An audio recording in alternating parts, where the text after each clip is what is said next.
Hey everyone, it's Utsev. Today's video features the Tiger 80 from KBDfans, which I gotta say delivers some serious thok when coupled with the pre-lubed Nebula linear switches from Prevail and the SA carbon keycaps from Drop. This is a TKL or 80% layout, and I went for the aluminum, but it is also available in acrylic.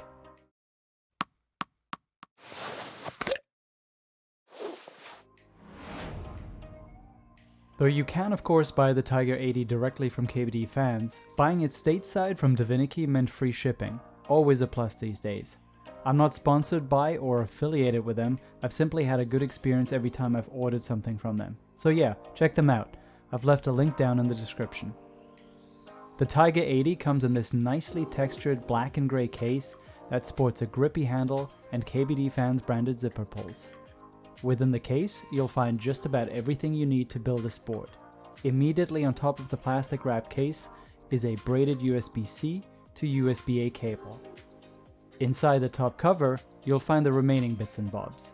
Stabilizer shims, black rubber feet, gasket socks, more on those a little later, screws and a screwdriver, a set of screw-in stabilizers, a factory tape mod, case foam, a polycarbonate plate, plate foam, and the hot swap PCB with a pre-attached daughter board. The inside of the case doesn't quite match up to the exterior, but hey, you get a free case and it's lined to protect the board's finish from scratching during transport, so I'm not complaining. The top and bottom case housing ship screwed together. The case itself is beautifully machined.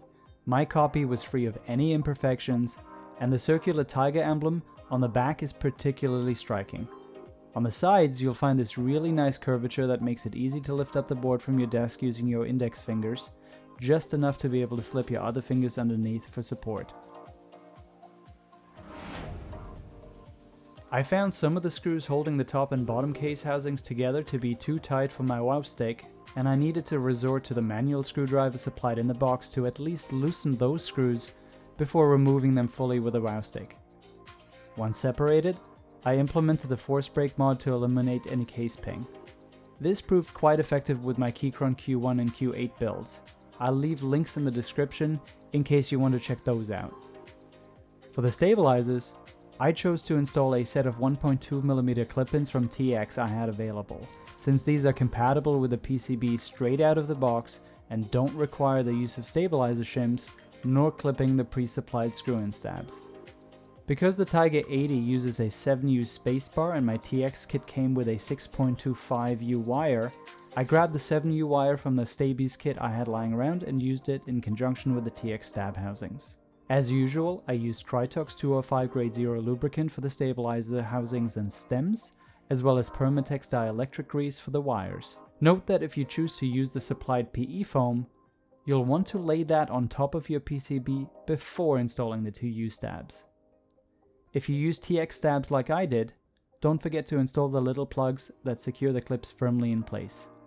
Next, I overlaid the plate foam, followed by the PC plate. For switches, I opted for pre-lubed Nebulas. They have this cool star-like pattern in the housing, and as you'll hear later, they sound fantastic without needing additional lube or film. After testing the stabs, just the spacebar exhibited some ticking, so I used a syringe-based lube to tune it. It helped, but it didn't quite eliminate the ticking, so at some point down the road I'll likely holy mod the housings, as I really love this TKL and expect to hold on to it for some time to come. With the rest of the switches installed, it was time for the gasket socks. Unlike traditional pour-on gaskets, these socks slide over the flex cuts at the edge of the plate. This means that the flex of the plate material plays a greater role in the overall flex of the board, as opposed to the cushion of the pour-on gaskets. The installation is also glueless, which I like. Okay, time for the factory supplied tape mod. This is fairly straightforward to install, just remember the cutout for the daughter board connector on the PCB. The end result is very clean, though it doesn't feel quite as sturdy as the one that came with my Keychron Q8, so don't expect you'll be able to remove and reapply this many times. It feels more like a once and done type of material. The only thing left is the daughter board. This is the first keyboard I've built that uses such a design, and it's easy to appreciate the value of it, as it perfectly aligns the USB-C connector with the case cutout. After connecting it to the main PCB, I also made sure that the gasket socks aligned with their bottom case cutouts before screwing back together the top and bottom of the case. All that was left were the case feet and the remaining keycaps, and voila! Here's the final build. On to the sound test.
People, the Tiger 80 coupled with these SA keycaps is Thok Central. I have been using it consistently for 2 weeks now, and it's been awesome. The way it sounds, the feel of these Nebula switches, and the fact that I have no discomfort at the end of a long day at my desk all add up to a build that's one of my favorite dailies out of all the boards I've built this year. The only thing I disliked was the sound of the spacebar, which says more about my modding abilities than it does about this board. I gave the KBDfans spacebar foam a try a week or so after I finished the build, and while it definitely fixed the ticking, the spacebar now has no sonic character left. That's all I have for you today, but before I go, I would very much appreciate it if you could help me to grow this channel and drop a like, smash subscribe, and turn on notifications if you want to know whenever I post a new video. And as always, thanks for watching.